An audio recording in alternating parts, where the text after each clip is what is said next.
Hi, I'm Matt Poole, 2016-17 Kellogg's Nutri-Grain Ironman Series champion, and you're listening to the Physical Performance Show. Failure is not an option. I've had my ups and my downs.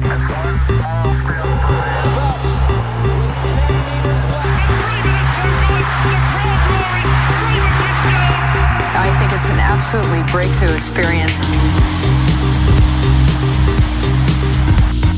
Welcome to the Physical Performance Show, the show designed to inspire the pursuit of your physical best performance. I'm your host, Brad Beer. Listen in as we delve into how the world's top physical performers achieve their success, as well as the highs, the lows, and the journey of getting there. Let's get ready, set, let's go. Listeners, welcome to another episode of the Physical Performance Show. I trust you've had a great week, and I hope you've been pursuing your physical best, whatever that endeavour may be it running, swimming, triathlon, cycling, surf lifesaving, or just whatever it is. We're sitting here on the Gold Coast. It's the month of May, and many people here on the Gold Coast are getting ready for the Gold Coast Airport Marathon. All manners of racing distances, half marathon, full marathon, 10K and 5.7. So if you're one of those, I hope your training's going well. And if you're looking for a great marathon, incidentally, then be sure to check out the Gold Coast Airport Marathon. It's absolutely a terrific running event, one of my favourites. Hope you enjoyed last week's episode, which featured swimming sensation and now dual Australian team member, Kia Melverton. Kia shared around her journey of growing up, chasing the black line and growing on chasing the black line as she gets ready for the upcoming 2017 World Swimming Championships, where she'll be competing in the open water event. If you missed that episode, be sure to jump back. It gives you a real insight into the level of dedication of Australia's swimming talent as they pursue their physical best. And today's show is no different. We feature an athlete who, for the better part of a decade, has performed at his physical best on the highest standard and at the highest level, and after 10 years has come away with a really career-defining win or victory in the 2016-17 Nutri-Grain Ironman title series, and that's Mr. Matt Poole. So more on Matt in a moment. In the meantime, today's show, as always, is lovingly brought to you by POGO Physio. POGO Physio is Australia's first practice offering fixed-fee, unlimited access physiotherapy programs. We deliver outcomes, and we term these outcomes finish lines. We help you go from in pain back to your physical best, and we do that with certainty of spend and certainty of outcome with our unique 7-step process. It's an incredible way of offering the service because we know that at the end of the day, as you walk into the doors, you want to get your result, you want to get finished, you don't want to have to keep coming back. So we've engineered the model, industry first model that is, to help you make sure you get that done. So whether you're chasing a marathon PB, or whether you're just looking to get to the start line of a marathon, or whether you're looking to compete in an Ironman triathlon, or simply pick up the grandkids without pain, come in, get checked out by POGO Physio's expert team and get across your physio finish line. For more information on POGO Physio and our industry first fixed fee unlimited access 2, 6 and 12-week physiotherapy programs, be sure to jump over to www.pogophysio.com.au. Massive thank you to you, the listener, who perhaps this is your 57th episode, or perhaps it's your first episode. Either way, thanks for your support, and if you are one of those ongoing loyal listeners, a massive thank you. And if you're new today, I hope you really enjoy the program and come back for a little bit more of the Physical Performance Show. But big thank you to those who have left reviews. Big thanks to Polly and Pippi. And Polly and Pippi have rated the program with 5 stars, and comments were, "This podcast is a veritable treasure trove of interviews with amazing athletes and their inspiring stories of overcoming great challenges, reaching great heights of success, and giving back to their sport and community. Thanks, Brad, for bringing such interesting and inspiring content to my daily commute and long runs. Highly recommended. Polly and Pippi, thanks so much for taking the time to leave a review. It's enormously appreciated. And let me know. Reach out to me on social media what event you're training for. You see you're in training doing your long run, so I'd be curious to know what you've got coming up. And listeners, if you would like to leave a review, it really helps get the show more visible and, as I say, into more earbuds of people who, just like you, are out there looking to pursue their physical best and being inspired by the guests that so generously share on the program. And reviewing's really easy. It's simply a matter of the next time you're at your desktop computer, just click through to iTunes, or the little icon at the bottom if you're on Apple Mac. If you're not, just search iTunes, enter into iTunes, find the podcast, the Physical Performance Show, and simply click ratings and reviews. And there you can leave a 1-star review if you're not too keen on it, or a 5-star review if you're really enjoying it. So thanks in advance for leaving reviews. I really appreciate it. All right, guys, with that said, get ready for what's an explosive interview, one that unpacks the career of a very prominent sportsman here in Australia, and that's Matt Poole. Matt has been a professional Ironman for well over a decade, and Matt shares his highs and lows on a journey and a career that has seen Matt so often the bridesmaid in the coveted Nutri-Grain Ironman series title or championship here in Australia. Matt, over multiple seasons, has been up at the pointy end in individual races and then overall in the point score, and has many times been a bridesmaid through to a former guest of the Physio Performance Show, Mr. Shannon Eckstein. And Matt references Shannon through his time with us on the program today and cites that Shannon's been one of the athletes that he's most admired. And something special happened on the beach in 2016-17, where this year Matt Poole pipped Shannon Eckstein to take his very first maiden Nutri-Grain Ironman series title. And Matt really openly shares around the emotions behind that victory for him. And he also shares the lead up to that, the years spent, as he describes it, laying a foundation, 6 years. Matt shared around training very hard up on the Sunshine Coast in what was a real melting pot, if you like, of Nutri-Grain Ironman series talent under the guidance of, at that stage, Michael King. So Matt shares around the 6 years of hard labour he put in. He shares around the concept of doing your apprenticeship as a junior athlete. 4 years, Matt defines it as, where you need to really lay a good base for your career. Matt also shares around his association with Red Bull and a cool story around a project that he was put on which took him to the heights of Patagonia, and shares a great story of what happened when he got to the point of breaking. So you're going to really enjoy this episode. It's an absolute cracker. So let's jump in with Mr. Matt Poole. So, Pooley, mate, great to catch up with you. We've been trying to sit down and do this for some time. Yeah, it's been back and forth. It's been time management's been a bit of a tough one the last couple of months. Both been very busy, so it's a good problem. Well, mate, you're one of the busiest athletes I know, which is great. You certainly make the most of every moment. Matt, I want to start with a bit of a fun one out of the gate. What's something that scares Matt Poole? Spiders. Probably the only thing, I think. Any sort of spider in particular? No, just spiders in general. The other week I was having a sleep and I woke up to Bevy screaming, my housemate Matt Bevilacqua, and he's just the same, and we had to both wait until Lulu, who works here, had to come home to get a spider out of the living room because we were both just like, and I ended up, the thing was standing outside my bedroom door. I shut the door and I was just like, I'm locked in the bedroom. This could be a while. So spiders, I can't deal with them. So neither yourself or Matt, who's also a fellow Ironman, would tackle the spider. You had to wait for Lulu. I'd take 10-foot waves, 12-foot waves, anything over a spider any day of the week. Any close encounters other than that one over the years? The boys always try and play pranks on me, but I'm pretty quick on my feet, so I'm usually running out of the house if I see it coming. All right. So, Matt, your story, I mean, you've been in professional sport for some time now, and I've spoken off air with you a little bit about your background, but for the benefit of the listeners, take us through, mate, your origins to get into surf lifesaving, and then we'll unpack the surf lifesaving journey, which obviously culminated with you debut series victory in the Nutri-Grain, or debut, your maiden series victory for the 2016-17 series just recently on the beach in Cronulla, which we'll talk about today. But mate, what was your origin story for surf lifesaving?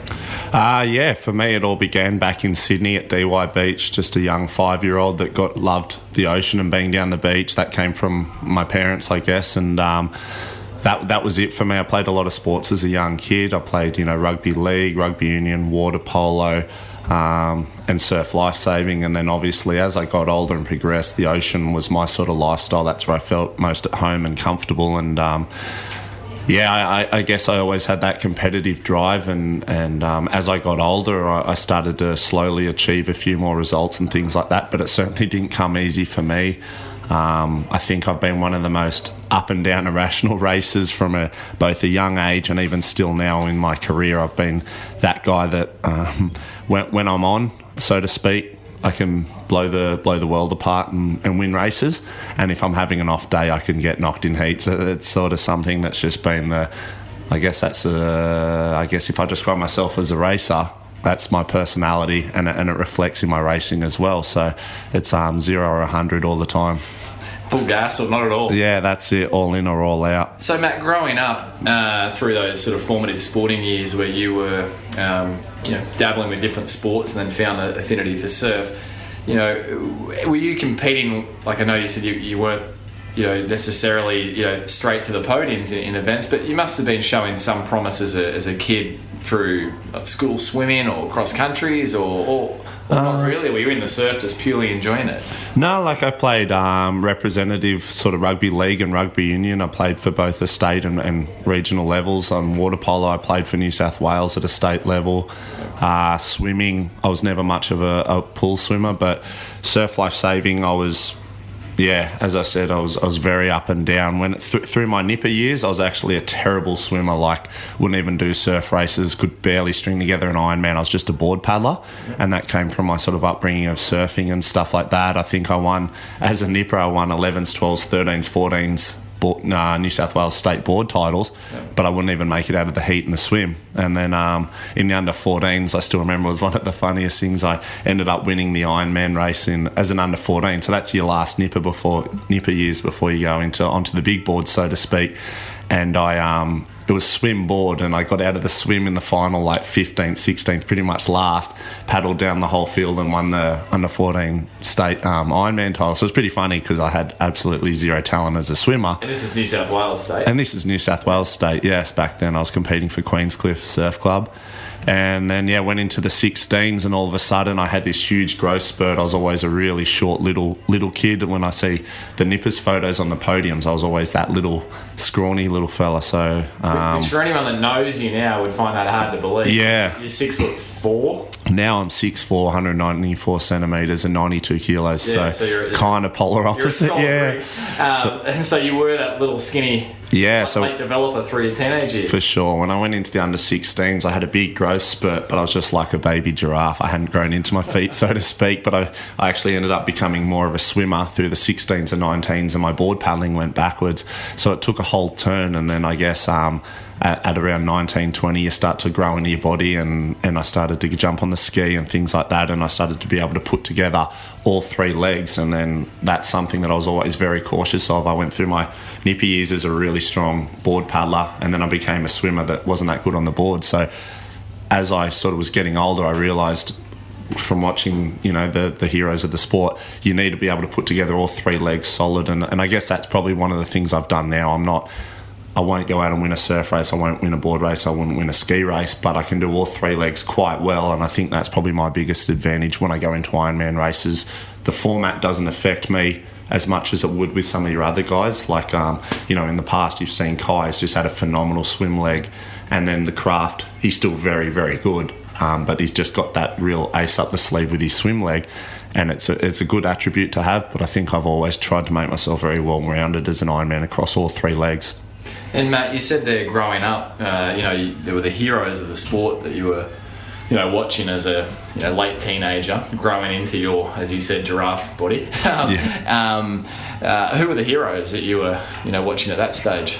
For me, I grew up, watching the Nutri-Grain and Uncle Toby's Ironman series. I always really liked Clado, Handy, guys like that. But funnily enough, the one that, was probably my biggest sort of idol was always Clado. I don't know what it was. I think it was just that sort of personality that he sort of had. He always was the guy with a bit of flair and a good attitude. And although he's out there trying to win races, he looked like he was just there having a good time. Yeah. And that's kind of, I guess, my personality a lot too. When I'm racing hard and usually pretty aggressive as well. But certainly off the water, I like to let my hair down more than most probably, and just celebrate the good times and enjoy what we are able to do as athletes, as sportsmen. You got to, it can't always be discipline and dedication. You got to have a good culmination of both. Well, certainly, the followers of your career and people that are aware of your success, it's certainly one of the things that jumps out. You are a guy that has personality in the sport, and I think it's such a positive thing for any sport to have the names and the figures and the athletes that people get to know. Matt, could you have imagined a career like you've now walked out for the last better part of a decade when you were that teenage surf lifesaver growing up? Is that what you're aspiring to? Yeah, look, it's not the path that I sort of had destined. I would have loved to win a series title many seasons ago. I've just had, as I said before, a roller coaster of 10 years. For me, my first taste of the professional series came when I won the under-19 Australian Ironman title in Perth. That year, they decided to give an automatic qualification for the 19's Ironman title into the series. So I kind of walked out of there with a bit of a hot head, thought I was, going to walk straight on top of the world. And that first series, I got spanked. I ended up like second last and was still sort of, like a bit young and trying to find out. You don't understand the hard work that needs to be done. You kind of just think if you got that natural talent, it'll take you forever.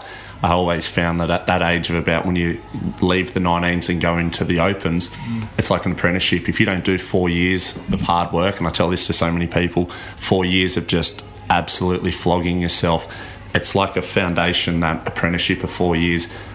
If you don't do that hard work, natural talent will stop, and all those other guys that are prepared to work hard and have been giving it to themselves. That's where you see those guys that aren't necessarily the biggest and strongest through those younger age group years, but they worked hard. Yep. Those guys that worked hard end up getting results. And I think some of the and he'd agree with me, and some of the guys like Ali Day, as a junior, he was a very good athlete, but he sort of wasn't the world beater. He just worked hard, good work ethic, good discipline, and then he goes into the opens and he's like 3 or 4 Coolangatta gold titles, Kellogg's titles and things like that, and now he's unstoppable. And it sort of comes back to that natural talent will take you so far, but then if you don't do that apprenticeship of 4 years, I find that later in your career it'll come back to bite you. So as I said, went into that first year series, I wasn't working hard, wasn't doing all the things right, and I made a decision. I was either going to quit the sport or I was going to give it one last crack. I moved to the Sunshine Coast and started training under Michael King, and it was probably one of the best things I ever did for my career. I'm not with Kingy anymore, but he gave me 6 years of just like blood, sweat and tears, and we had so many fights and stuff like that because I had a real bad attitude those initial sort of couple of years. But he sort of drove into me a work ethic that'll stay with me for the rest of my career, and to be honest, probably attributed to the title I won last year was because I did 4, 5, 6 years with Kingy of just absolutely flogging myself, not missing sessions and working hard. And then now you can sort of adapt that and train, use a little bit of wisdom and experience, bring that into your program with that sort of base that you did. Yep. And work out what works for you as an athlete. And I think that was something huge that helped me to achieve the series title last year, because I had so many years before that where I was winning series and then I'd snap a ski out at Surfers and end up punching it or something like that. Or in 2011 I finished runner-up in the series. I had I think I had a first, 2/3, a 5th and then a 10th, and it was that 1/10 at Coolum where I got sick and ended up just had a shocker, a 10th, and I lost that series to Shannon by 2 points. And it's sort of, it's all these learning experiences, but there's so many close calls where it's like I had a really consistent series, first, 2/3, a 5th, and then you have a 10th. It's like even if I'd have pulled back an 8th from that, you could have got, it could have been a series right there. And I always remember thinking that might be the year, the one where I let it slip through the fingers and may never get a series. And that always sort of bugged me for the last sort of 4 or 5 years, that That was 2011. 2011, 12 series. And when you say it bugged you, you mean like it was a little thorn in your side, like what if I don't get another crack at that? 100%. I think for 2 or 3 years after that, I never really performed because my head was so like thrown from, I think that was my opportunity, that was my moment, and I let it slip through the cracks. And that was something that like does sort of play on your mind. I mean, even not last season, but the one before, I trained really hard and I was going, everything at my training said I was fitter and faster than I'd ever been before. Went to the first 2 rounds at Coolum and I had like a 14th and a 16th and it didn't make sense. I was racing really well, I was fit, mentally and physically feeling like fired up, I was pumped, and had like a 14th and a 16th and I was just like, oh, that's me done sort of thing, like that's as good as it'll get for me. A close second was probably it for me. And then this year I just went in with like a completely relaxed approach, and those years of just like near misses and failures and tears and triumphs that kind of all played up, and I said, okay, well, you know, I've had 9 years of close calls and wins and, you know, highs and lows and things like that. I was just like, I don't care, like relax, you've done the work, but just enjoy yourself. And I went out there, and this year's series was just different for me, and that's what I've adapted now is I've learnt to relax, and the work's sort of been done, and it just felt different. It all fell into place, and I ended up winning my first series. Matt, a couple of things there. Just going back a notch there, where you said that your years with Michael King on the Sunshine Coast, it was a bit of a real breeding ground for some serious talent. Yourself, Matt Bevilacqua, I believe it was up there at that stage, was he? No, yep. Yeah, he was, yep. And Ali, obviously, and Kendrick. We had a huge squad. At 1 year, I think we had 8 men from Mooloolaba in the series. We had Kendrick Louis, Ali Day, myself, Josh Minogue, Matt Bevilacqua, Alex Tibbetts, Cam Cole, maybe it was 7. I might have forgotten. Yourself, you might have left yourself out there.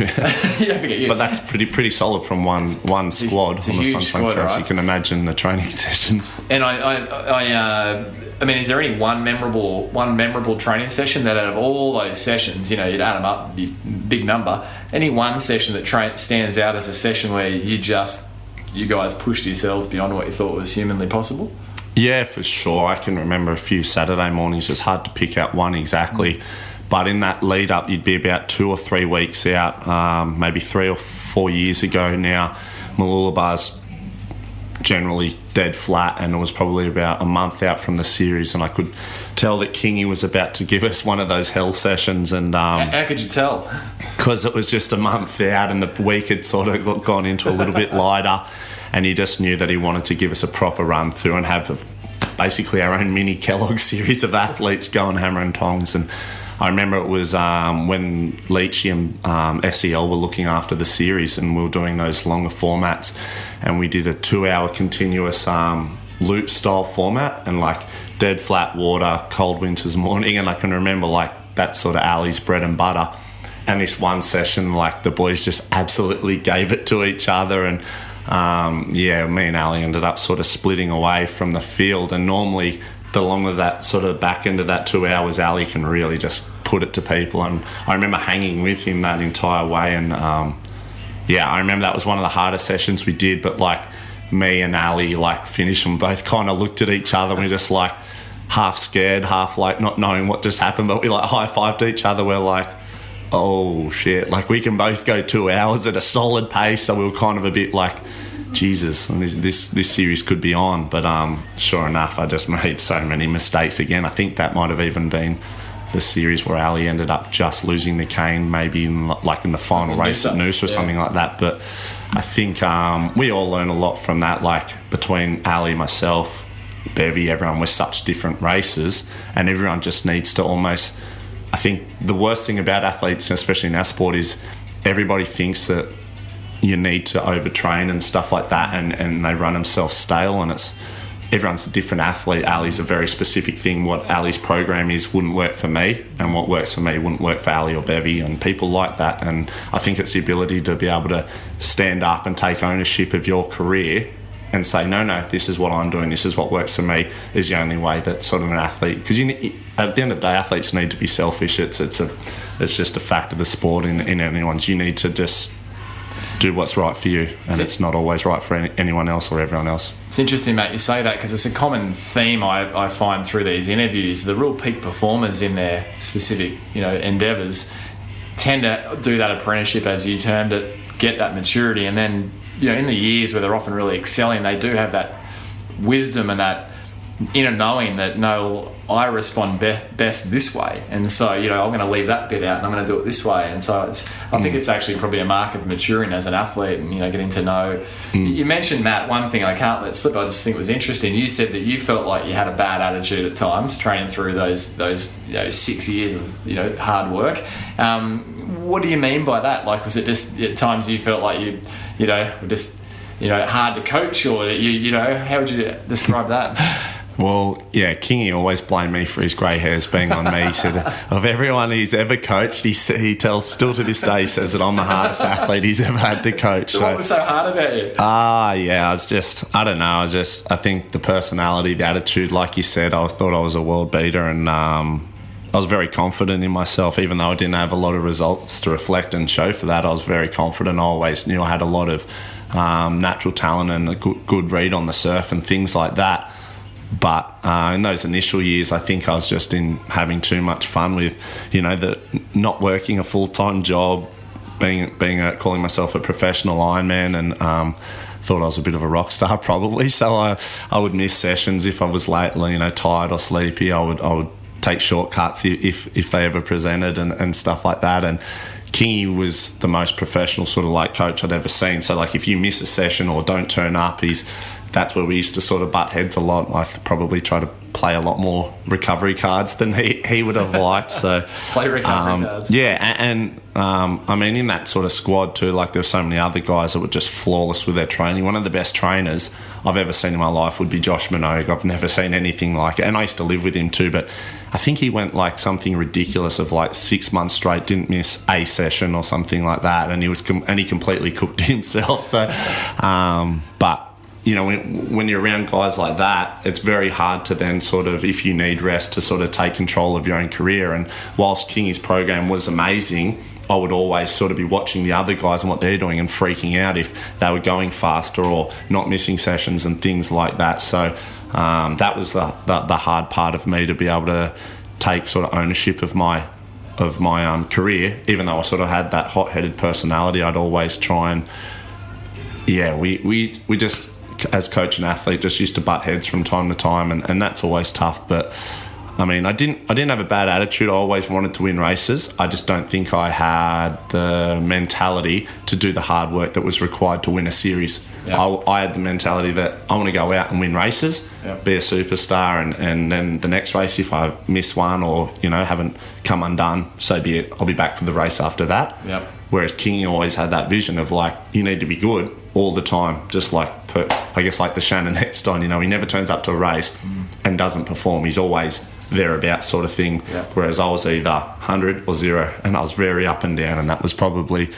where me and King used to butt heads a lot. Is he was hard work, strategic, consistency, and I was just like, I want to be explosive, come out of the gates like a bull, like a raging bull, but like a at the same time, and then other times I could go missing and just not come out at all. So, well, mate, I think it's beautiful as people and just as athletes. We are all wired genetically so different, and we just need to be true of who we are, right? And so you've got that on-off personality, which has obviously served you so well in times of your life, and probably served you less well at other times. But that's no different to anyone's default personality. The quiet, steady person that can have the pros and cons as well. So, mate, I just love that you're comfortable with who you are, and that's what you embrace. And I think particularly in the surf, you mentioned the word rock star, and you're sitting here with a Red Bull hat on today. You are one of the personalities that those that know the sport well, everyone knows Matt Poole in surf, and so that's a great thing for the sport. It's a great thing as an athlete, and it's a great thing for sponsors. So I'm curious to know, Matt, sitting here, you got the Red Bull hat on. From my knowledge, yourself and Jordan Mercer are the only 2 surf lifesaving athletes on the planet with Red Bull sponsorships. How did all that come about for you, and what's that journey been like? Yeah, that's been amazing. Like you said, I've always been, as much as sort of my career's been very up and down, one thing I've been very good at, I would say, is marketability and being that personality of working the media, the PR side of things, and promoting myself. That's always something that sort of come very naturally to me.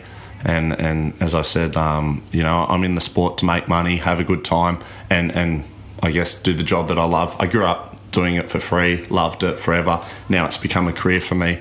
And don't get me wrong, I love working hard, I love training, I love winning races, but at the same time, it's a job, it's work, and you have to be working on and off the water, especially in today's day and age, for the sport. So in 2000, and I think it was about 10, Red Bull came on board and was sponsoring the Nutri-Grain Ironman series. They were one of the affiliates partners. And basically they were just sort of feeling out the sport, seeing how it all worked and the market of it. And surely enough, in 2011 was the year I raced with the pink hair for National Breast Cancer Foundation, did the whole thing and came out, and I won that race at Bondi, which was pretty crazy. It was one of the first sort of 5 race eliminators we done, and people were pretty sort of blown away. They were like, well, 5 races, that tickled. That was one of the most painful things we've done. So that year was a big year, and I made a pretty big impact. I finished second in the series, 2 points behind Shannon. I led the series at the halfway mark and then lost it right at the end to Shannon, who's kind of, I guess, been dubbed as, we've been rivals for a number of years now. So I guess that year when I won the Red Bull Rookie of the Year award and finished second overall, Red Bull ended up signing me on as their athlete and the only athlete in the world. So that was really special. That was cool to be associated or partnered up with a company like that that's renowned for just being incredible. That was huge for me to be able to align myself with a brand like that. And yeah, from then on in, I've always been one of the very fortunate ones that's had some amazing sponsors right now. It's Red Bull, Kellogg's Nutri-Grain, Reebok, a new app that's launched called 24, Solar D sunscreen, Engine swimwear, and then I've got some amazing craft sponsors that have sponsored me for a number of years, Dolphin surf skis and Cracker boards and Bennett paddles, things like that. So yeah, I certainly, don't get me wrong, I work hard for it. I love promoting myself and trying to be as marketable as I can, but I am very fortunate, very blessed, and we have a great sport. Surf Lifesaving Ironman is very iconic in Australia, but I guess the last couple of years I've tried to sort of dip into that extreme waterman sort of market, and that's where it's taken me to places like Tahiti. I competed in an event over there called the Ironman, which was probably 4 days of some of the hardest racing I've ever done in my life.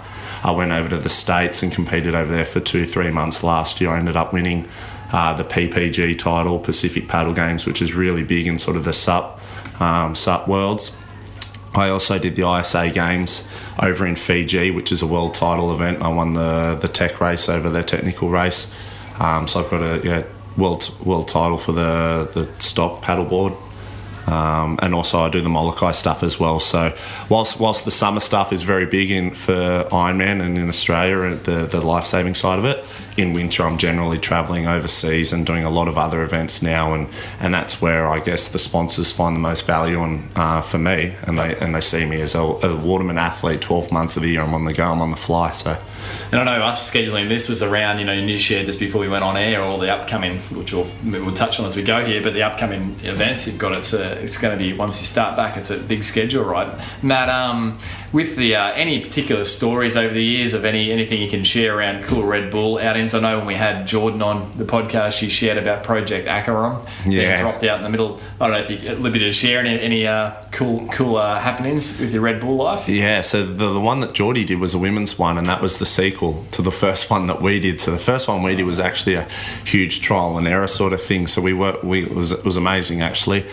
Out of, I guess, Red Bull's entire international team, they picked sort of 4 out of, left of field extreme athletes, and they ended up coming out with myself, Ian Walsh, a big wave surfer from Hawaii, Kai Lenny, who's a waterman from Hawaii, and Rafa Ortiz, who's from Mexico. He's one of the waterfall kayakers. He's got, pretty sure, the world record for 190 metre waterfall drop. It's just ridiculous.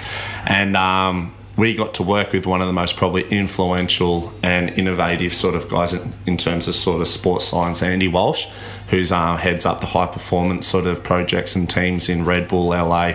He was the man behind the stratosphere jump, the Red Bull stratosphere with that Felix Baumgartner that jumped out of space. So that was all his project, and that was just ridiculous. I guess it changed the world.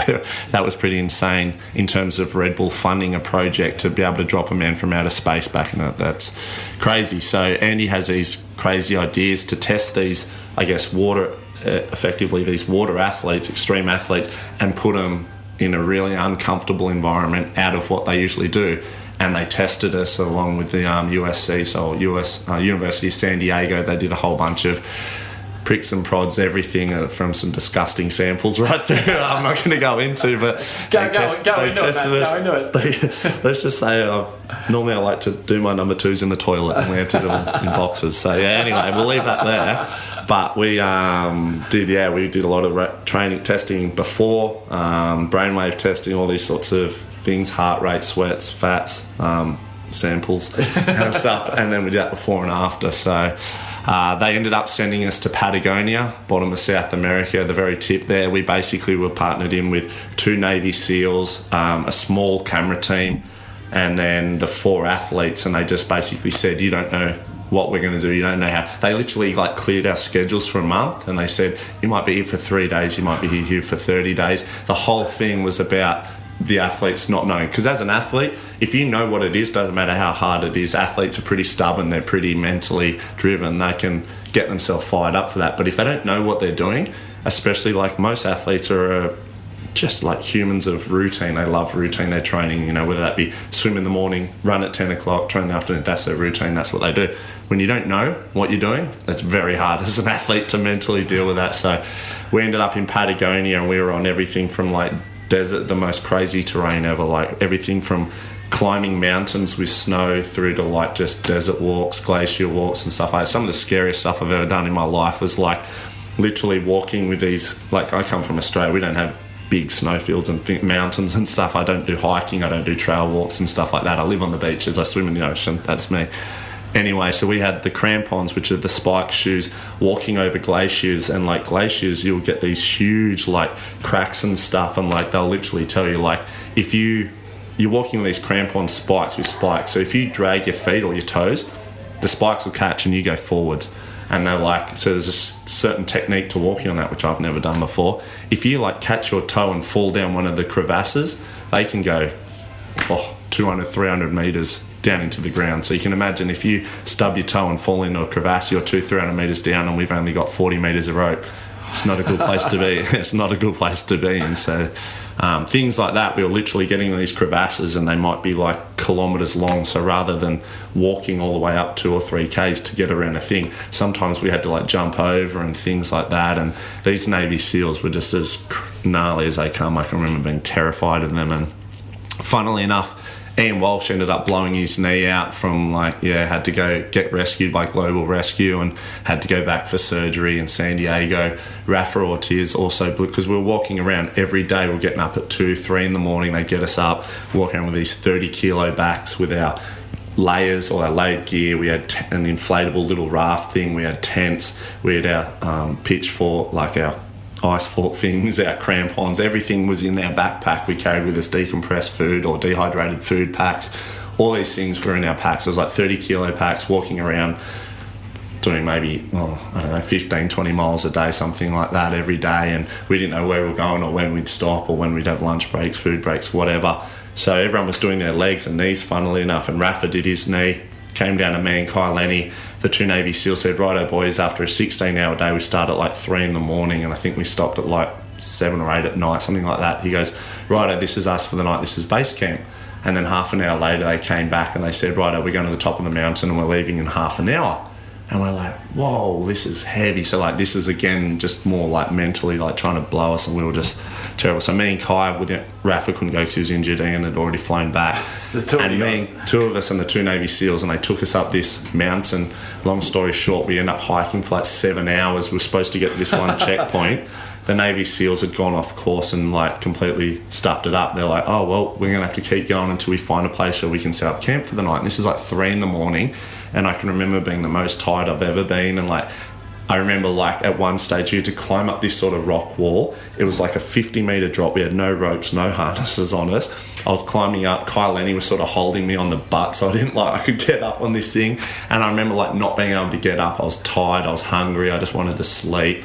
And I like had a moment where I was like, nah, they've broken me, this is it. And that's all they wanted to do, they were speaking about, was they wanted to like break an athlete and see what happens. Well, like what happens when an athlete just says, I can't physically compete anymore. And I remember being on this wall and I was just like screaming and like cried a little bit and stuff like this. And Kai was the same, we were just both so broken. And they were like watching us to see what would happen. And then like I just went full rage. I can remember I climbed up this rock wall and like we got up, we hiked for about another half an hour and they're like, oh, okay, that was weird. He just snapped and then he just like went crazy and like climbed up, and I ended up like setting up our tent for the night. And it was so funny. Like the Navy SEALs had like, this thing looked like the Hilton. They had the tarp all laid out perfectly over their sleeping bags and their backpacks. And me and Kai were so exhausted. We literally just thought, nah, let's just sleep. We'll wake up. We woke up like 2 hours later at 6 a.m, completely covered in snow. It had started snowing when we were asleep. Our bags, our boots, everything were under, like fully snowed in. And I can remember the Navy SEALs were laughing at us, and they're like, you know, doesn't matter how tired or how long you've been going for, if you know, fail to if you don't, prepare to fail, failure to prepare is preparing to fail, whatever. They kept saying that to us, and we were just like, oh. So that was tough. That was probably one of the. We ended up, we were supposed to summit this mountain, and long story short, we got about 80% of the way up.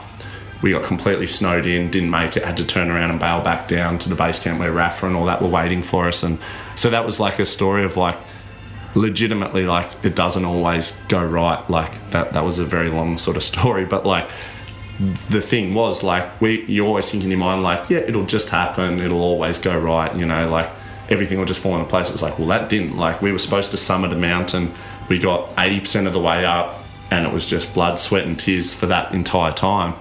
And then we still had to just turn around because it was just too dangerous, and we came back down. And so that was like mentally like, whoa, this is nuts. So and I know Matt and Walsh, I heard him share around the presentation he did on the Gold Coast around the philosophy of putting athletes, like he just shared, the four of you guys, Jordan's Project Acheron, out of their comfort zone for that very reason. You know, physically, when you guys take to the start line, there's often very little in ways between you guys, but what happens under pressure and duress, that's often the test, isn't it? So yeah, I mean that was Andy's biggest thing, was about like, for an athlete, you need to perform at your best when you're at your worst still. Right. So like, and it applies very much to our sport. You know, you might be the fastest or best athlete, but what do you do when you turn around and you've just worked your butt off, you're in the lead and 6 guys are on a wave just cruising, catching back up to you? You can sit there and just like swear, or you can just like suck it up, reset, refocus, and then just make another attack at it, you know. And that's going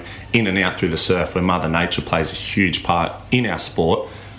Not always the best guy wins, and you need to be able to mentally deal with that. But the longer you sort of drag that out and sook about it, or it affects you, let it affect your performance. Yep.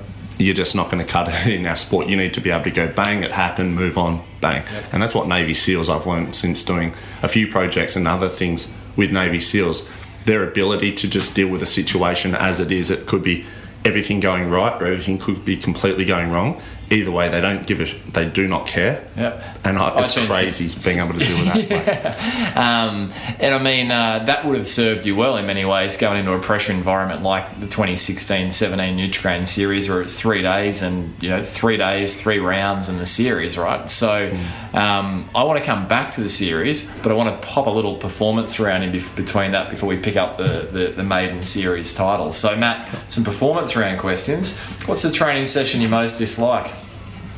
For me, probably swim training is always the hardest. We swim at Peasy Park under Dennis Cottrell the last couple of years, and incredible swim coach and stuff. Swim training is the hardest, but I think for me, I find the hardest sessions probably the ski river, flat water. Of the probably 3 legs, I feel the ski comes the least naturally to me. I'm 28 now. I've had a few injuries and stuff like that, so lower back and things like that are always a bit of a problem for me, but do my best to sort of manage the injuries and keep the body as healthy as I can. But I find the ski is probably the hardest session for me. And what about the session you most love, Matt?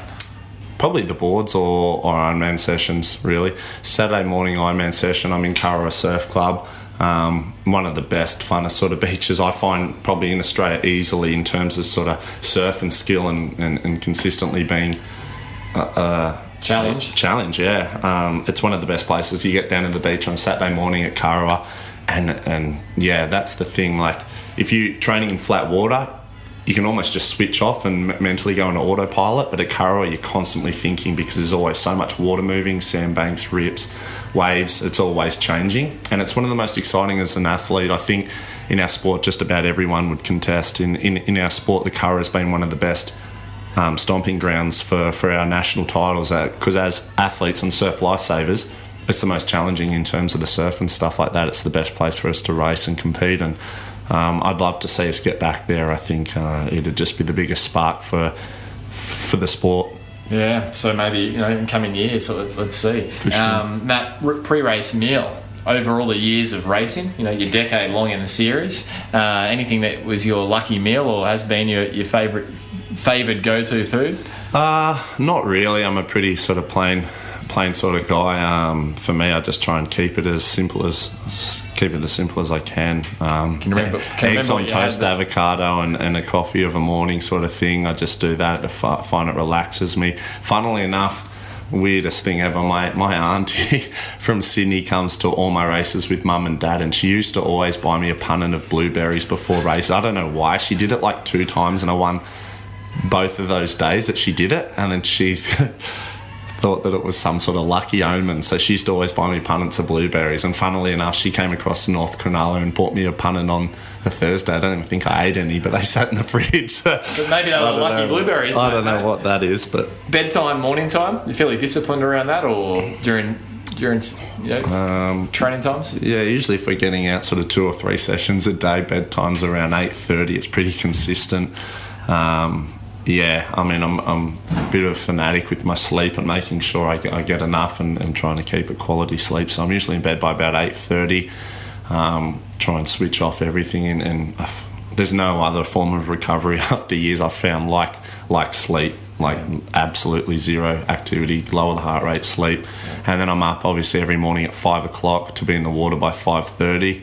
If it's a Wednesday morning, we're not in the pool swimming, we're doing our Ironman session at 7 or 8. I'm usually up about an hour before that, so 6 or 7. So certainly an early riser generally, 7 days a week. Yeah, mate, it's good though you put that value on sleep. Mate, the athlete you most admire, who would it be and why? Athlete I most admire, I'd probably say Shannon Eckstein. You can't not respect him. For in our sport, knowing exactly better than most probably how hard it is, over 10 years, 12 years now, for him to be won as many titles as he has in short formats, long formats, eliminator races, surf races, board race, everything he's done, it's just incredible. Like if people actually knew the sport and how consistent he was, I don't think there's any argument about it. He's the greatest in our sport, in one of the fastest, like I'd say the sport at the moment is as fast as it's ever been, and he's still at his age as dominant as hell, and yeah, I think, there's no doubt about it. You'd have to pay the most respect to Shannon. Which makes, your ding-dong battle you guys had on the beach so much more special, and we're coming to that. Mate, the toughest competitive ever race, would that be the... Yeah, Shannon's probably the toughest I've ever raced, but in terms of just raw intimidation, I'd probably say Zane. Zane was kind of like Zane's obviously... has done he's won it all, they call it the Big Five sort of thing. He's won it all, from your Coolangatta Golds to your Australian titles, series and everything. He's done it all. But Zane's just one of those guys. He's got that sort of switch, if he's near the front towards that back end of a race, you'd put your house on it that he's going to win. He's one of those guys that if he's in it at the final stages, I don't think there's anyone that could beat him over any leg or any sprint finish sort of thing. He just had that beast mode switch. So Zane's probably the most intimidating and just raw like. Well, some would say you've got the beast mode switch too, Matt. So, mate, is there a mantra that you use when you race? Any mantra you often self-talk, or is there something that you've used? I listen to a lot of music. I love blocking out all the noise and everything that's going on around you, especially before those big races. It's easy to get caught up with the media, the cameras, the signing. You got all the young nippers and kids sort of coming up for autographs before, and everyone's trying to talk to you about it. The race coming up, and it's all good and well to be there and that guy, and I usually am. Definitely after the race, I'm I'll hang out with the kids, high fives, do everything all day long. But before a race, I put my headphones on, and usually my sunny's on. That way I can sit down in the chair and just ignore everyone, block it all out, and I'm listening to a very slow playlist because I'm trying not to pump myself up. I know how to go out, and all the training prepares you for the race. I actually do the reverse to what most people do. I almost try and put myself to sleep. See, it's fascinating. I always just thought Matt would be listening to, I don't know, pick an artist, but something that was revenue up. Because you race with such aggression. Sometimes I play my playlist for my mates. I got this old school playlist, and they just lose it. It's just the funniest. You got to share. Who's on there? John Mellencamp. Who else? I can't even think right now. So, just the weirdest old school music. You couldn't imagine. If I took my headphones off, they'd be blown away if they heard what I was listening to. Your best recovery tip? Recovery, probably active recovery after a race for sure. I think good food and active recovery. As soon as I finish a big race and stuff like that, I love to put in some sort of a food and sandwich with meat and stuff like that. I think you need to get your hydration back in. You need to get your food back in, and then straight across to do some sort of active recovery. Especially with the series the way it was this year, 3 days back to back, and 3 of the hardest races you'll do this ever, arguably. Yep. The ability to be able to back up and keep yourself going as good as you were on the Sunday as you were on the Friday was hard. So I always went food, drink, and then straight to the pool. Yep. Did a K in the pool, shake out the legs, the arms, and then I'd go home and just literally, as I said before, get off the legs, yep. Relax, and then when it's bedtime, straight to bed, get some rest in. That was that's sort of the best format I found for sure. Mate, how would you describe being in the zone? If I'm in the zone, I know because if I get really nervous, I start to get it sounds weird, but I start to spit a lot, or sometimes even I've been known to vomit a little bit. I don't do that so much anymore, but I'm sort of spitting, and I'm walking, and I'm drinking and stuff like that. When I'm my most relaxed and I know that I'm in the zone is when I literally sit on a chair, I've got my music in, and I've got my head down, and I almost put myself to sleep. And I actually got to do that Saturday and Sunday of Kellogg's this year. I was literally in the chair, and then somebody had to come and tap me up and say, we're about to run out and stuff like that, and I'm half asleep. So that's when I'm I race my best when I'm at my sleepiest. Wow, that's fascinating. How would you, one word to describe your racing style, what would it be? Aggressive, probably. I would have picked that. So that's aggressive, yeah. Yeah, and that's your DNA, right? Yeah, I think that's all or nothing. I've always sort of been the guy to, I guess, wear my heart on the sleeve, and it's mate, you are comes with emotion. So yeah, you are who you are, Matt. Mate, what's on your bucket list in the sport? Definitely, I'd love to win an Australian Ironman title. I've come close. I've had a second a couple of years ago, and Aussies has always been a funny one for me. I put so much emphasis, and I've always made my biggest thing of the years has always been the Nutri-Grain Ironman series. That was what I wanted more than anything, was a series title, and I'd have swapped anything for that. So that once Kellogg's was done, I always found it was so hard to get, mentally you put so much into the series and stuff, and then whether I was getting seconds, thirds, fourths, whatever, you'd be so mentally drained after that. I found it very hard to get back into training with the same sort of dedication and enthusiasm to then go another month and get yourself to the Australian titles. And I guess while it's very, the Australian titles is very lustrous. Yeah. It's not sort of the big money show for all of us. So you want to win an Australian title, but it just comes with a lot of prestige and tradition. So I want to win an Australian Ironman title, though. That's the next one for sure. That's the bucket list. Matt, if you could have dinner with 3 people, who'd be at that dinner table and why? Oh, God, I don't know. I don't know. That's a weird one. I'd probably just say 3 really cool athletes. I'd say Roger Federer. Why do you want Fed there? I don't know. I think he's just curious. I watched him win, I think it was the Australian Open a couple of months ago. It was right before the Kellogg series, funnily enough. And he's such an incredible athlete, and he's normally so calm and collected. And he came back from the year off last year in injury, and then he, everyone was kind of oh, surely he's done now. And then he won, and he was so emotional about it.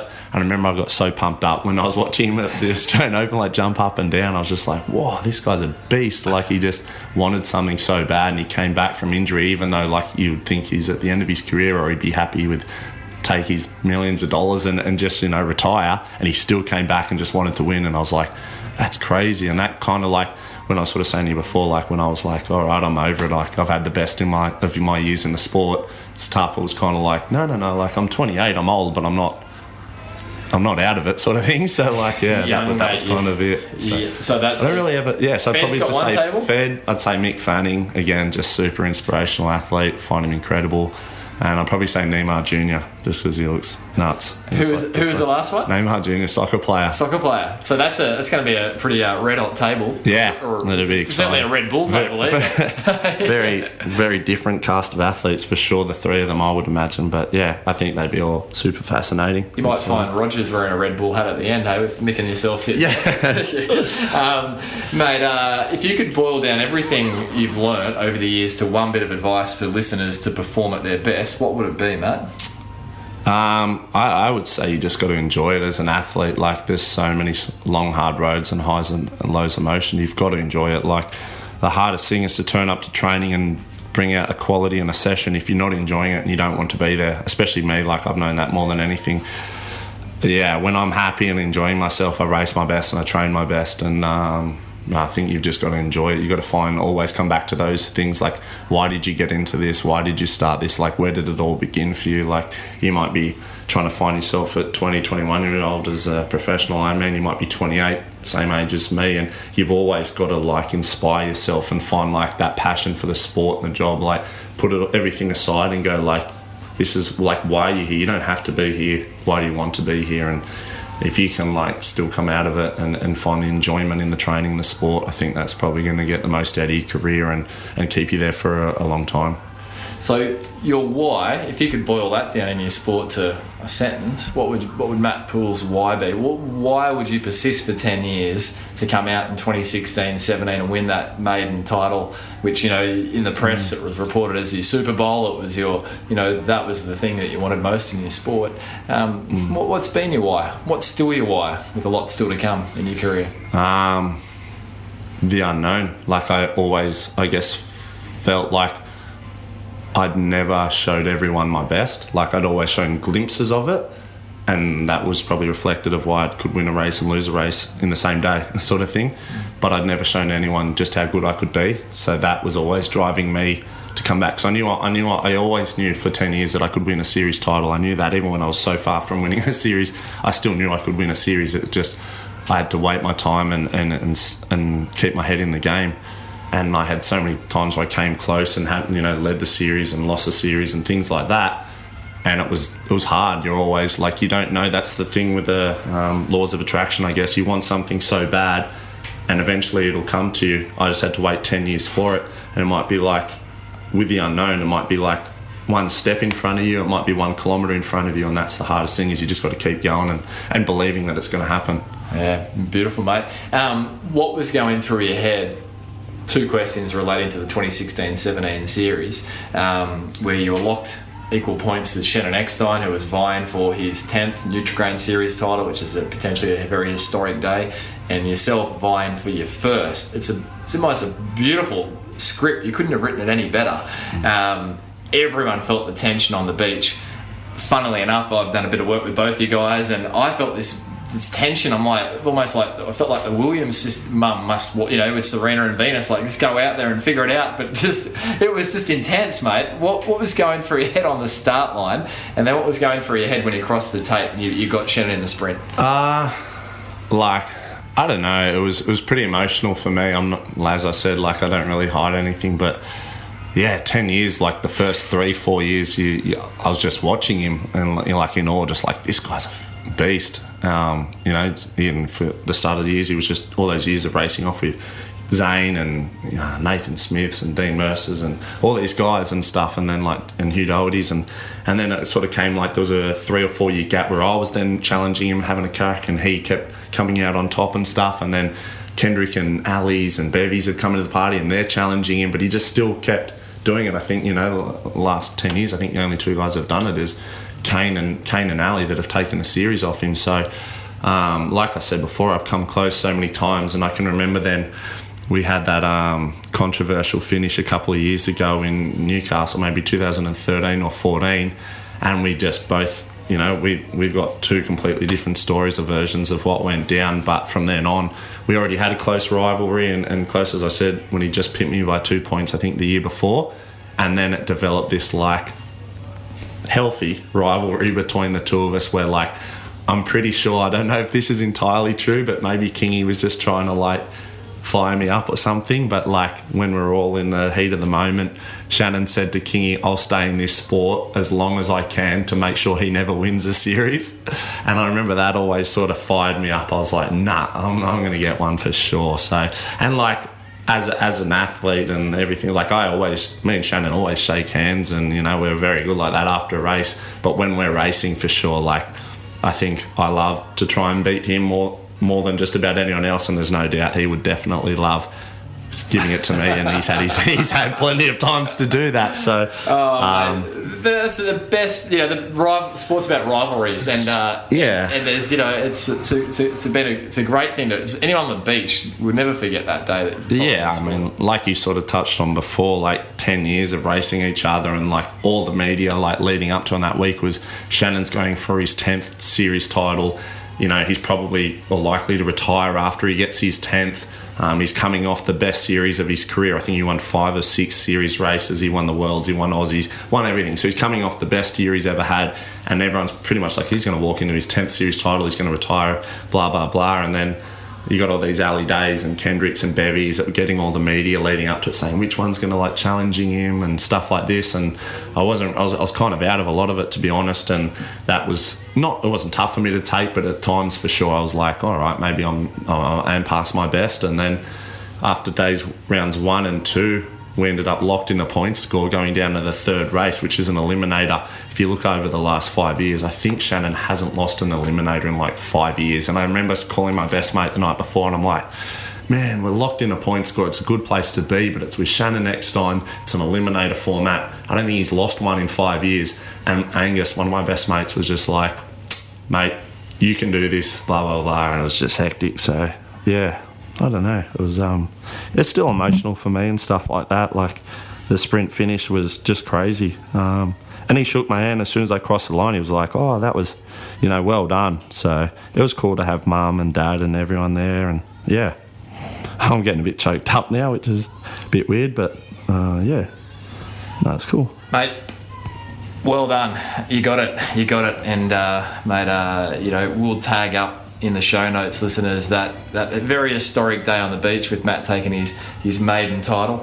And Matt, to bring it into a close, if you could give the listeners, mate, a challenge for the week, what would it be? Challenge for the week. I don't know. Just set yourself a goal, and I think people need to be more open to failure. Probably the best example of that is like, it doesn't always go right, but set yourself a goal and go out there and actually work for it. If you turn up to whatever you set yourself a goal, run a marathon, swim 10Ks, I don't know what that is, set your own personal goals, and if you fail, it's not bad. Just get driven by that, get motivated by that, and go again, try again. Matt Poole, mate, this has been a year in the making, catching up. I don't think it's disappointed. So, mate, thanks for sharing the highs, the lows, the journey, you know, some cool stories. And, mate, you've got a lot coming up in the year to come. I think New York you touched on, Tahiti again, I think. Is that right? Malaysia, Tahiti, New York, LA, and then Denmark for the ISA Games in September. So a lot of travel coming up, and looking forward to it. Well, mate, on behalf of myself, the listeners, we wish you all the best and hope to see that Red Bull hat, mate, flying on podiums around the world for the next 12 months. And thanks again for stopping by. No dramas. Thanks for that.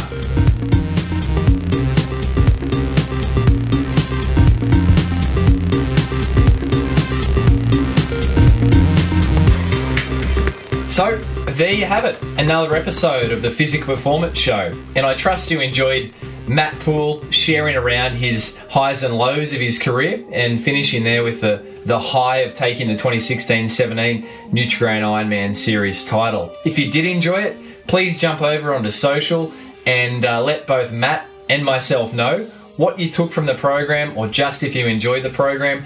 That'd mean a lot to Matt, and certainly gives me great feedback as well in bringing the show to you. Likewise, if you'd like the show notes, be sure to jump over to pogophysio.com.au, and there you'll find all the links to social media handles and some images, etc. as well. So, an enormous thank you, as always, to Mr. Daryl Misson, our audio engineer guru, who makes this show sound good. Thank you, Daryl. And a massive thank you to Susan Wilkin, the show's VA, who works tirelessly behind the scene to help everything from organising guests through to scheduling social media posts and so much more. So thanks, Daryl, and thanks, Susan.